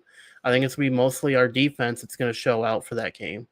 I guarantee you in that game we will see injuries on the defense because that's one of the games where our defense is going to be running at 110% to try to stop Mahomes from doing Mahomes things. Right. I guarantee you we're going to have a lot of flags that game. It's going to be raining yellow in that stadium. Now I get why one of the Chiefs' color is yellow because of the amount of flags that they throw at Arrowhead Stadium. Yeah, I mean, I can't really argue that, but I just, like I said, I think that I just again, we're at this point, we're 6 weeks into the season, and I think it's probably around this time, maybe a week or two after, that you guys are really hitting your stride. So I think this is early enough. That it basically comes down to who's at home. Right. All right, so then the next week you go back home to Detroit to host the Baker Mayfield-led Tampa Bay Buccaneers. I think we win that one. I would say so. I think at this point you're coming off 2 losses. You're returning home. I think this is where the team will rally to get some good momentum going into the bye week. I do think that Baker Mayfield probably has a pretty good game, but I think that Detroit is a more complete team, and they're going to pull that out. Now, here's the real question. Now, going into week 8, do we win the bye? If you can come out of the bye week without any additional injuries, yes. Speaking of the bye week, let's take a break real quick, and let's do some bookkeeping, okay? In the north, 2 teams, 1 force. So, From Ann Arbor to Minneapolis, yeah, we set the I want to remind people to check out the description in the video. You'll see a link there for a GoFundMe. That's for Kinetik here. He's going through some things. If you have any questions, feel free to reach out to him on any of his platforms. I'm sure he'll be more than happy to explain to you what's going on. If the information in the GoFundMe doesn't answer it. Kinetik, you have anything to speak on for the GoFundMe? Well, I just say that for those that have been keeping up with it, and I haven't gotten around to posting it as an update on the GoFundMe page yet. But the latest update is that we did get the second determination in the mail for the disability. They did deny it. This was 100% expected from day one, and it's actually pretty somewhat of a benefit that we got it at the end of July, because they could have dragged that all the way out to like January, like December or January, before giving us that determination. And the second denial triggers our ability to appeal it to arbitration. And all along, my lawyer has prepared me that arbitration is where I was most likely going to be able to get approved, because that's where we go before somebody and I can present everything as the big picture instead of just being a couple things here, a couple things there on a piece of paper. I can present the big picture of the difficulties that I'm dealing with the multiple issues. So it's good news. However, that being said, we are still very much struggling. Things are very tight financially, and I could really use continued support going forward. We are approaching the finish line much sooner than I even expected, but we got to still get there. So I appreciate anybody that donates, shares it out to get more eyes on it, or even just takes the time to look at it and consider donating. Whether it's $1, $5, doesn't matter. Every bit matters, and it all goes directly to keep bills paid, keep electricity on, keep gas in the car to get myself and my mother to our doctor's appointments, to her cancer treatments, and just trying to get to the finish line of when I can get approved for the disability. So again, just thank you to everyone out there. And I'd also like to just, I don't know that they'll ever actually see this, but if they do, shout out to Kyoki Kapana, Sunny Kapana, Micah Kapana. They recently sent me an autographed jersey from Micah, which I was able to auction off for a couple $100 to put towards our bills as well. So I just want to say thank you every chance I get to the Kapana family. Yeah, and I mean, and yeah, if you guys have a couple extra bucks, just throw it into the GoFundMe. It'll help out an actual person instead of just a corporation. So I mean, just it's always good to help people out. And speaking of helping people out, make sure that you head down to the head down and throw the video a like. Also, it wouldn't hurt to subscribe while you're down there. We're trying to get monetized over here, so that way we can actually help when we not only just us, but anyone, like, just help around the community if we can. It helps. Our goal right now is to get to about 500 subscribers. Right now we're at, I think, 12. I think is where we're sitting right now. So if we can get to 500, we'll do something special for that 500. For once we hit that, we'll do a special stream, or we'll figure something out to do for that. So, I mean, if you want to, I mean, hell, we might do a poll to see like what you guys might want to see for a 500 subscriber special episode. We could do that. So I mean, just if you want to be a part of the conversation, make sure you have the notification bell on, and make sure you comment on the videos. Obviously like this video, and then have a and yeah, that's all for the bookkeeping. Let's hop on back to what we were talking about. We're on week 9 now. Yep, and here we get our first matchup between our two teams. The first matchup will be in Detroit. You'll be hosting the Minnesota Vikings. JJ will be rolling at this point.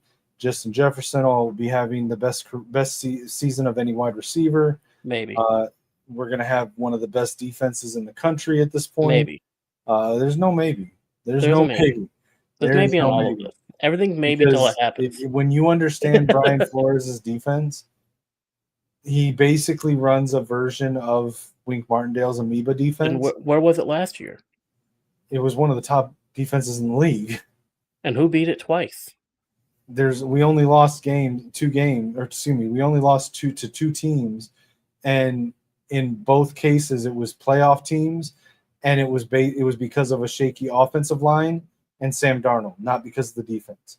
We have upgraded at quarterback from Sam Darnold to JJ McCarthy, and we have massively upgraded our offensive line into what many experts are calling the best offensive line in the country. So you add that to a defense that returns all but one of their starters, with multiple new additions such as Javon Hargrave and Jonathan Allen, as well as Isaiah Rodgers and a few others. And you're looking at a breakout season for Dallas Turner. There's a lot of looks in practice that we're seeing with Jonathan Allen, Javon Hargrave, and Harrison Phillips on the D line, almost in like a 3-3-5 look, with 3 edge rushers. I guess it's almost like a 3-4 look, but with a 3-5 defensive line setup and 3 edge rushers. So it's like a 7-man line with still having an off-ball linebacker and three safeties. It's very unique, very non-traditional, and it's exciting and dynamic to watch. Brian Flores is a defensive mastermind. I think, and it's going to be supporting the offense that's going to have JJ McCarthy throwing to Justin Jefferson, Jordan Addison, TJ Hawkinson, Rondale Moore, Jalen Naylor, and behind an offensive line with 4 of the 5 being some of the best offensive linemen in the country, with Christian Darrisaw, Brian O'Neill at tackle, Will Fries and Ryan Kelly in the center, and then one of the best offensive guards in the draft this year, Donovan Jackson. So I think we can pull off. I think we can pull, like, despite all of like everything that everyone's saying, I think we can pull off a Week 9 win. I think it'll be hard, but at home, I think we got it. I think I'm going to go with the Vikings here, and I think the X factor here for the win is that we return our entire offense, our entire coaching staff, who are one of the best head coaches in the league, the reigning coach of the year, one of the best defensive minds and defensive coordinators in the league, and Brian Flores, and a much improved roster from a 14-win team from last year that basically addressed every area of concern and didn't lose. The only thing we lost in free agency was Cam Bynum, and we still had Josh Metellus, who's going to slide into that kind of Cam Bynum role, and Harrison Smith came back. So, like, we didn't really lose anything. And we added Javon Hargrave, Jonathan Allen, et cetera, like I said just a few minutes ago.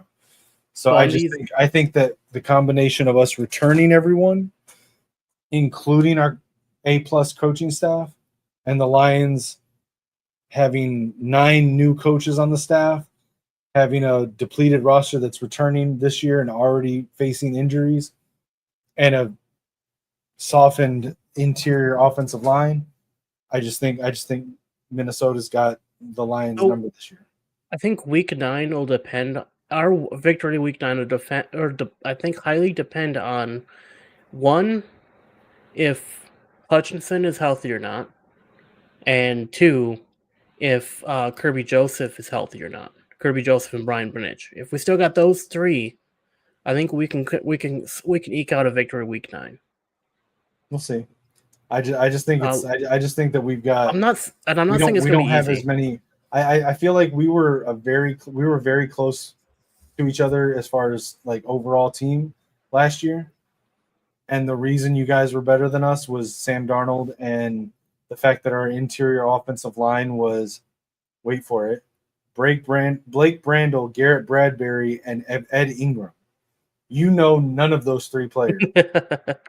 And that we've since upgraded to JJ McCarthy, Will Fries, Ryan Kelly, and Donovan Jackson. I just think it's going to be too much for compared to what you guys lost. Right. All right. So let's these last 8. Let's try to do them like rapid fire. Sure. So Washington Commanders, I'm guessing win. I was going to say potential loss until this whole thing with Terry McLaurin happened, and now I say that's a win. All right. If the Washington Commanders go into the season with Deebo Samuel as their number one receiver, it's going to be a very bad sophomore year for Jaden Daniels. Philadelphia Eagles. I'm going to say we're at Philly too. Yeah, so you're on the road at Washington and then on the road at Philly. Yeah. So you're on the road again. I know you're trying to speed through this, but road quarterbacks. I know we Jordan face Love, all of Lamar Jackson, Joe Burrow, Patrick Mahomes, Jaden Daniels, Jalen and Hurts. JJ. So far. Well, JJ, so far this was at home. This was at home. Yeah, and he's But not on really the proven road- yet anyway.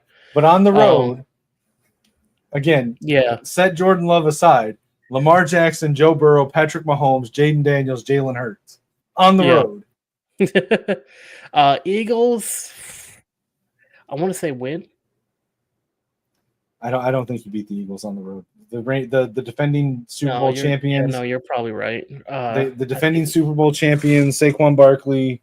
They didn't lose a lot in free agency. I think they lost like a defensive lineman. They lost a cornerback, but then they just drafted those two amazing cornerbacks the last year.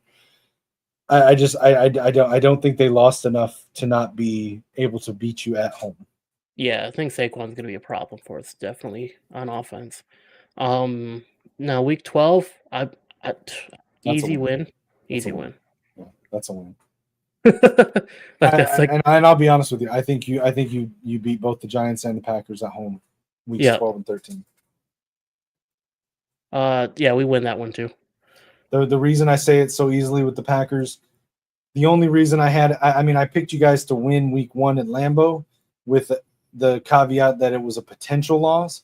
The reasons that I thought it was a potential loss was the new coaching staff, it being so early in the season. Both of those things by week 13 you're going to have on track. I don't think you guys lose to the Packers. But it is worthy to note here.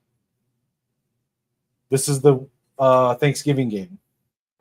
And I believe the Lions, who play every year on Thanksgiving, I think it's something like 6 years in a row they have not won on Thanksgiving.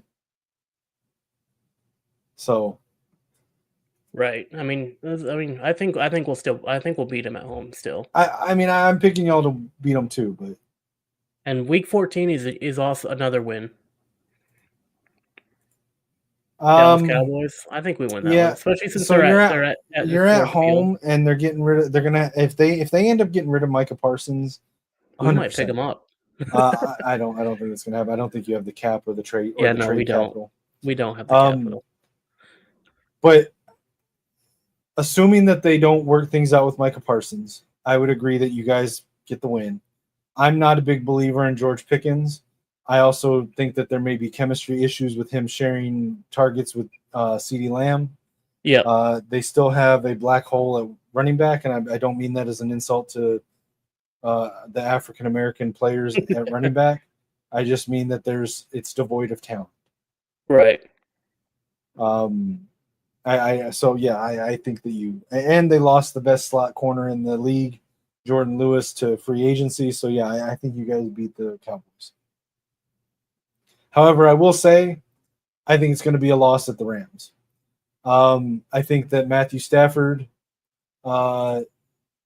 still, looks at how he was traded from Detroit.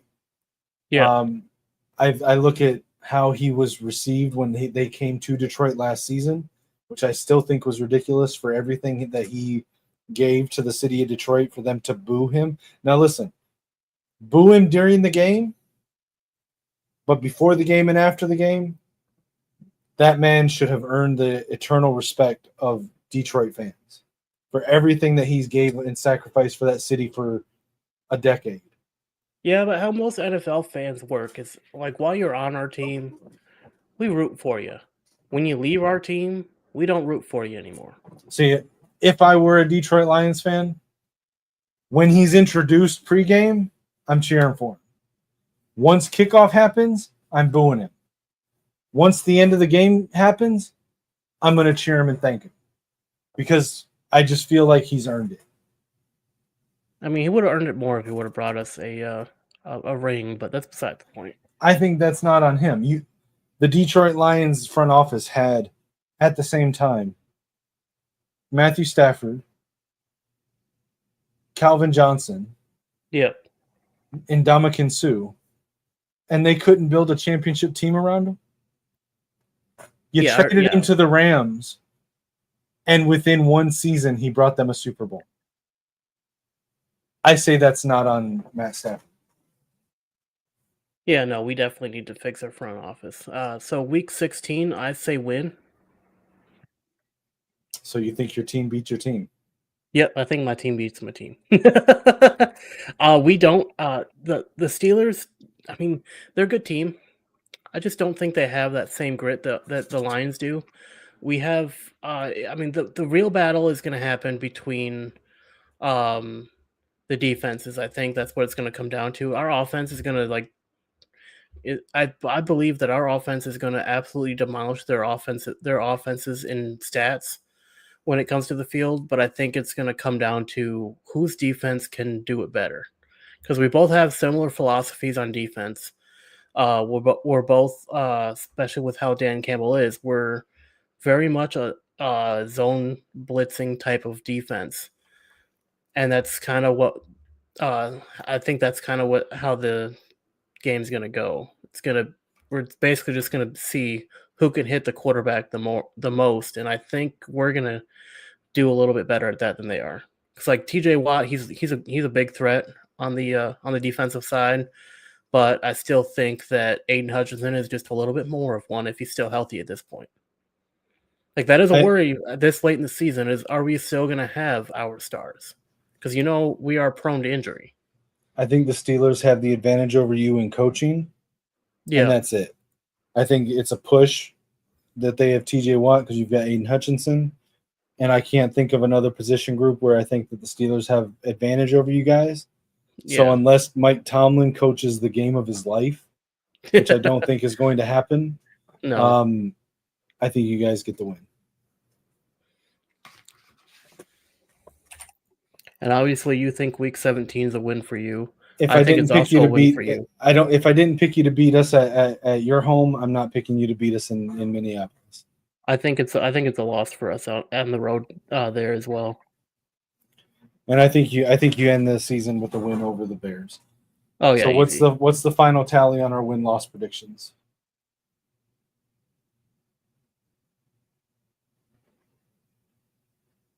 All right, so let me calculate it. So 1, 2, 3, 4, 5, 6, 7, 8, 9, 10, 11, 12, 13. So I guessed 14 wins and 3 losses, I think. 1, 2, 3. Yeah, so I guessed 14-3. See, I just don't see either of us repeating 14 wins again from last season. And the main reason for that is we both had 14 wins last season, and we played the AFC South. And which was the Texans, the Titans, the Titans, the Jaguars, and the Colts. Those are some of the easiest wins in the NFL. And this year we swap out those 4 teams, and we both play, instead of those 4 teams, we both play the Ravens, the Steelers, the Browns, and the Bengals, which is a much tougher division. And you guys have Drake May in Minnesota too. I'm not worried about Drake May, but so you guessed, and that's also a preseason game. Yeah, you guessed that the Lions would have 10-8. I guess they'd have 14-3. And then that's fair. If you had asked me to make a blind without looking at the schedule prediction, I would have said 10-8, 9, or I'm sorry, 10-7, 9-8. I think that's fair. Or 9-8, 10. Sorry, it's 15-3. I got the numbers wrong. I guessed 15-3. You guessed 10-8. Yeah. So I think that's fair. I'll quickly go through the Viking stuff. You can jump in as well, but just some. Again, I've already said all the reasons I think the Vikings are going to have a great year and the start of a great probably 4 or 5 years. JJ has looked great in camp. He's had 2 bad days out of 2 weeks, and those were the first 2 days of padded practices. And to put that in perspective real quick, he's going against a defensive coordinator who's one of the best defensive coordinators in the country with one of the best defenses in the country. who's notorious for not going at half speed in camp. A couple years ago, Kirk Cousins famously complained to the media after his first fall camp against Brian Flores as the defensive coordinator, saying that he was frustrated because he's seeing things in camp that he'll never see in the season, and because Brian Flores was going full speed at him in camp. We do So only have if about 10 JJ's minutes. only had 2 bad days out of 10 practices against that defense, I'm okay with that. We do only have about 10 minutes, so we'll have to speed run this, or we could do this we could Yeah, so do this I'll go tomorrow. through it real quick. Just tally it Alright. down. I'll go through real quick. So, week 1 on the road at Chicago. I think that's going to be JJ's first game. He's from Illinois. He grew up rooting for the Bears, and they passed on him when they had the number 1 pick. I think he's going to go in there and show them why they made the mistake picking Caleb Williams over him.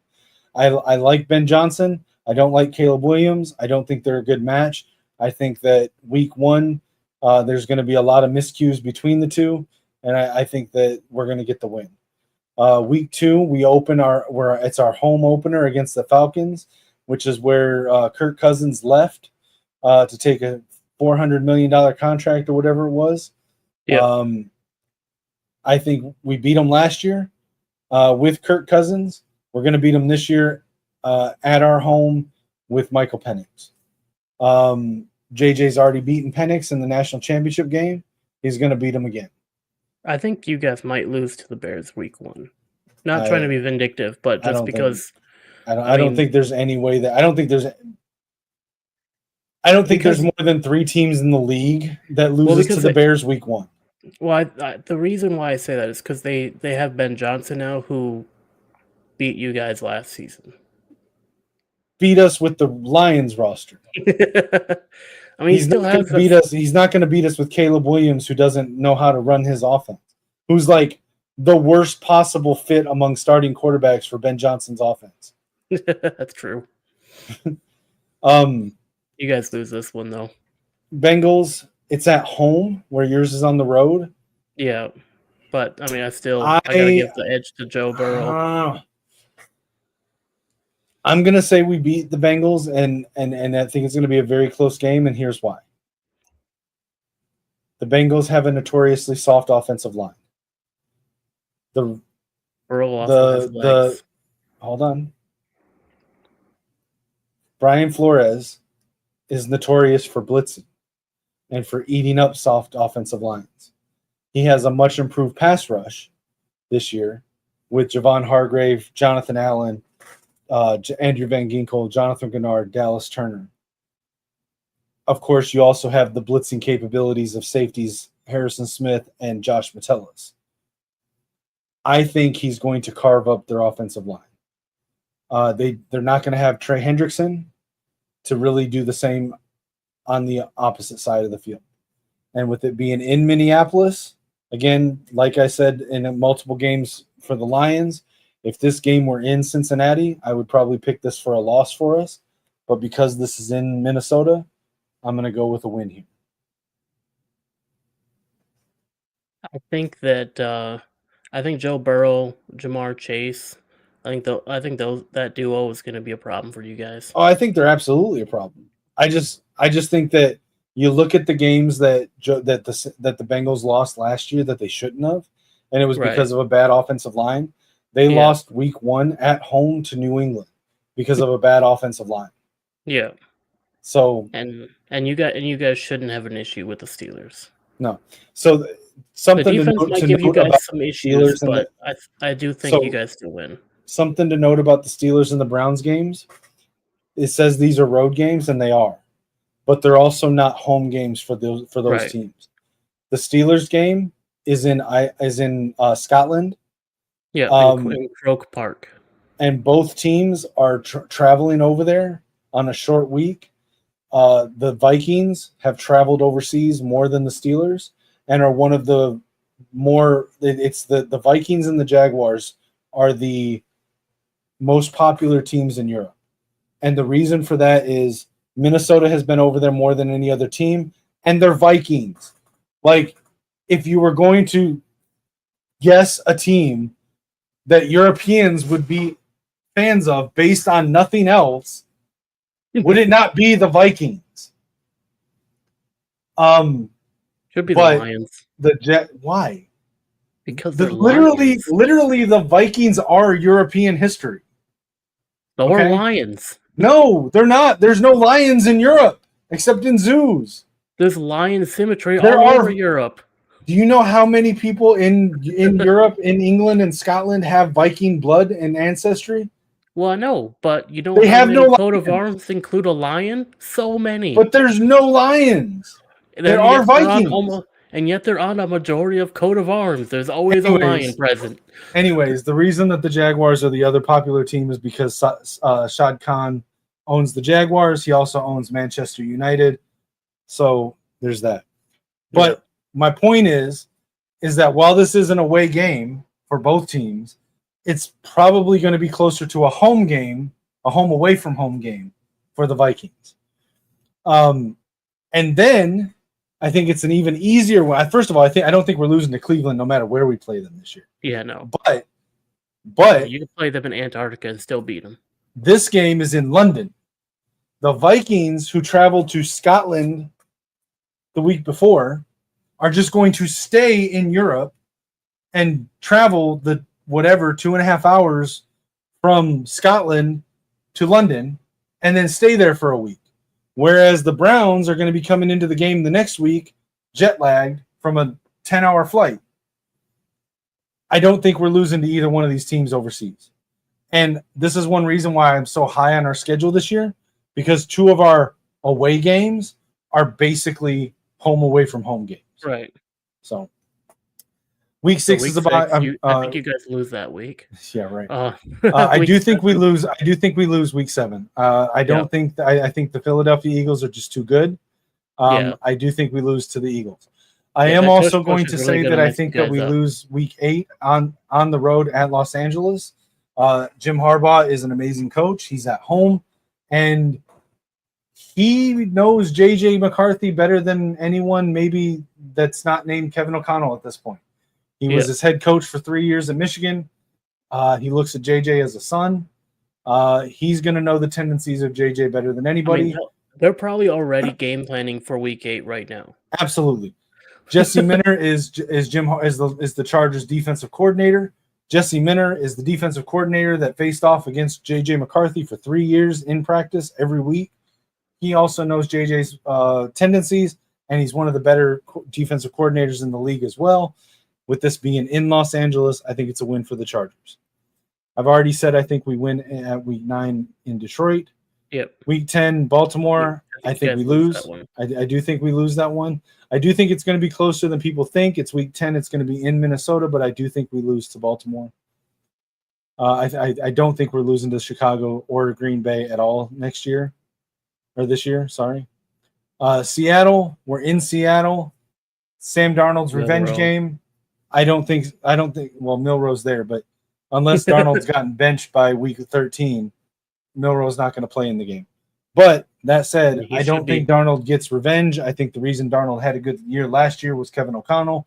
He now does not have Kevin O'Connell. I love Mike McDonald, the head coach of Seattle. He was the defensive coordinator at Michigan. However, he's a defensive coach. He's not a QB whisperer. They got Clint Kubiak, good offensive coordinator. He's not Kevin O'Connell. I don't think Sam Darnold's going to revert back to the pumpkin he was before the Vikings, but I don't think he's going to be able to beat the Vikings. Controversial take. I think he's benched by week 13 and Milroe's QB1. Possible. I don't think so, but it's possible. If Milroe's running this show, what do you think? Do you think he still win? Yeah. I don't think Milroe's good. All right. Just look at the last 2 games they played against Michigan, both of them in the year of 2024. Oh yeah, no. 2024. Yeah, that I know. I just figured I'd try to see what you thought. If that's the case, he played exactly. Jalen Milroe in college played exactly two games against pro style defenses.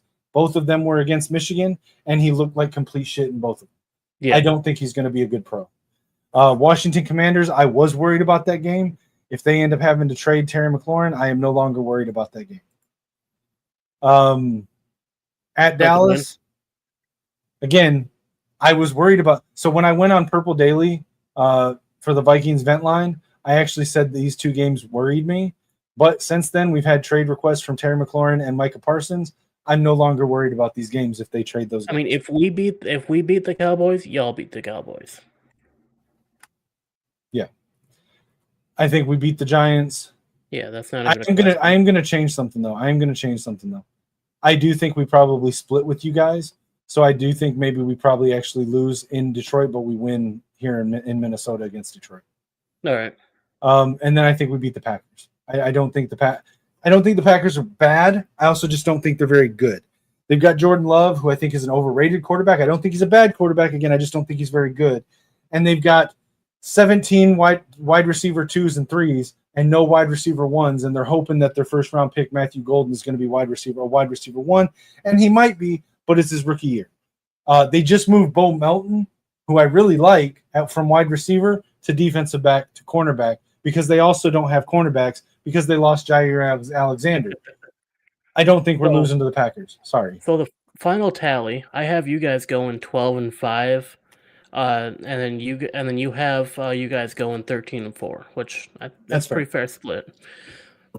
Again, I predicted on Purple Daily show that I thought we were going either 10 or 11 wins. That was largely because I was worried about these 2 games right here. And with the current issues with Terry and Micah, I am a lot less worried about those games. Right. So to stay under the 2 hour time frame, I'm just going to really quickly go through this. Find me everywhere on social media and all platforms at Kinetik615. Also, Kinetik615 plays for my gaming. You can find me here on the Gamer Sideline and on Monday nights with my guys, the Maze Madman and the Boxing Maniac, talking all things Michigan Wolverines football. And during the season, you'll catch us on Saturdays as well with post-game shows after the Michigan Wolverines games. Lichemax, tell them where they can find you. Yep, and also you can find me over on the Maze Madman channel during the season, as I'll be their stat boy throughout the season. I'll be coming on and correcting what they get wrong. You can find me at Lichemax626 on X, Twitch, and over there on YouTube, which is where we're at right now. You can also find me over here on the Gamer's Sideline. We're going to try to make sure we do a show at least once every Saturday is our goal. So make sure that you like, share, and subscribe. Get as many eyes on the video as you can so we can spread our network all over.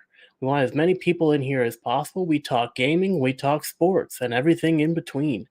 So if you enjoyed the show, go ahead and hit that like button real quick. Hit that, subscribe to us. Share us to your friends. We would like to meet them. We'd actually like to talk to them. But without further ado, let's get out of here. I've been Lichemax626, a.k.a. Mike. And I'm Kinetik615, also known as Eric. I'll catch you next time on the Gamer Sideline. Yep, have a fantastic day. Go Blue. From joystick dreams to Friday night lights, it's controllers and cleats under podcast mics with Lichemax driving deep like he's throwing a bomb, and Kinetik calling audible, staying calm in the storm. From the field to the sticks, yeah, we bring the heat. With Kinetik and Lichemax, never miss a beat. When the final whistle blows or the credits roll, we're signing off strong, that's how gamers take control. Catch us on the sideline, where legends chill, where the playbooks flip and the passion's real. If you heard the takes, then you know the drill. Till next time, fam, keep it clutch, keep it skill. From the field to the sticks, yeah, we bring the heat. With Kinetik and Lichemax, never miss a beat. When the headset's off and the lights go low, we'll be back next game, y'all already know. We out.